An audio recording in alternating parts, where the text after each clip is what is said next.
So the hip flexors are muscles that act to flex the hip, or if you like, bend it forward. So you can flex the hip by lifting the knee while standing. You could flex the hips by bending forwards.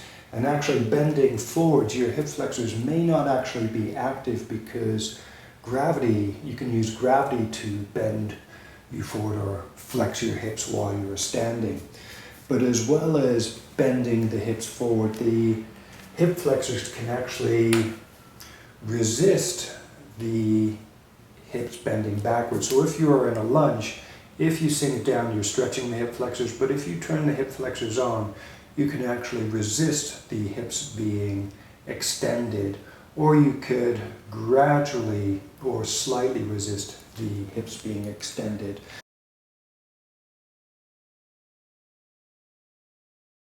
So what are the hip flexors? Which muscles actually act to flex the hips? So a couple of muscles that we tend to think of as the main hip flexors are the psoas, which attaches to the lumbar spine, angles slightly forwards to pass the front of the pelvis, and then angles back to attach to the inside of the top of the femur. There's also the iliacus, which attaches to the inside of the hip bone, and it too passes slightly forward to the front of the hip bone, joins with the psoas, and then angles back to again attach to the inside of the top of the femur.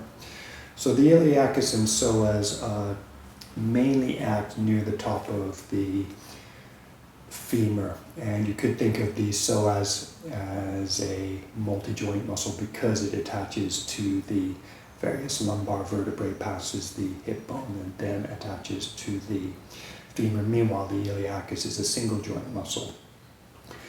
Now I'd suggest maybe not more importantly, but another set of muscles that flex the hip. These all attach to the ASIC, the front point of the hip bone. And you have one muscle, which is the tensor fasciae lata, that angles back from the ASIC to the IT band, which then passes down the side of the thigh to the top of the tibia. So, and before I get on with that, there's also the Sartorius, which also attaches to the ASIC.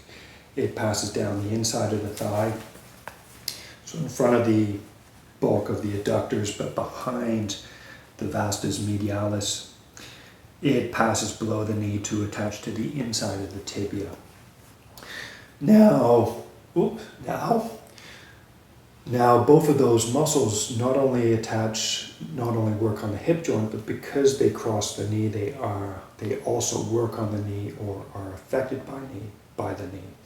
Now one other muscle is the rectus femoris. One other muscle I should mention is rectus femoris, particularly because the rectus femoris is the muscle probably most affected by couch stretch.